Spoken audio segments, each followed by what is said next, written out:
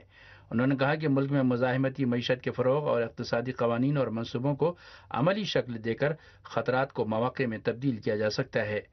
سعید Jalili نے کہا کہ اقتصادی معاملات کی اصلاح ان کے اقتصادی پروگرام میں سر فہرست ہے اور وہ 20 سالہ پروگرام کے تناظر میں 5 سالہ ترقیاتی منصوبے پر توجہ دیں گے۔ سعید جلیلی نے کہا کہ ملک کو بعض بیرونی دھمکیوں اور بعض اندرونی خدشات کا سامنا ہے جس پر مناسب منصوبہ بندی کے ذریعے قابو پایا جا سکتا ہے۔ انہوں نے کہا کہ خارجہ پالیسی کے میدان میں تمام ملکوں اور خاص طور پر اسلامی ممالک کے ساتھ تعلقات کا فروغ ان کی ترجیحات میں شامل رہے گا۔ ایک اور صدارتی امیدوار محسن رضائی نے، جو تشخیص مسئلہ نظام کونسل کے سیکرٹری بھی ہیں، قومی ٹیلی ویژن کے پروگرام میں گفتگو کرتے ہوئے معیشت کو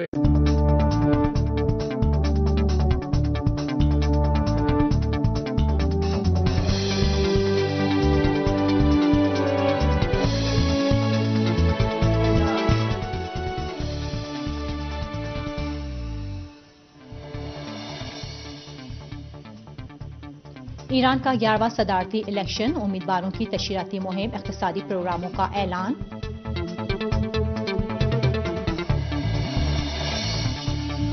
ماؤ نوازوں کا حملہ، کانگریسی لیڈروں کی ہلاکت، منموہن سنگھ اور سونیا گاندھی رائے پور پہنچ گئے۔ جنوری حاضر خدمت ہے۔ ہماری ویب سائٹ کا پتہ ہے urdu.sehertv.ir اور ای میل ایڈریس سے خبریں@sehertv.ir اور انٹرنیٹ پر براہ راست ہماری نشریات ان پتوں پر آپ دیکھ سکتے ہیں۔ پتے نوٹ فرمائیں: urdu.sehertv.ir/ios، urdu.sehertv.ir/android اور urdu.sehertv.ir/live۔ اور اب لیجیے آج کا خبرنامہ تفصیل کے ساتھ پیش خدمت ہے۔ ایران میں 11ویں صدارتی الیکشن کے لیے امیدواروں کی تشہیراتی مہم تیز ہو گئی ہے۔ سنیچر کی رات اور اتوار کو متعدد امیدواروں نے ٹی وی پر پروگراموں میں حصہ لیا اور عوامی اجتماعات سے خطاب کیا۔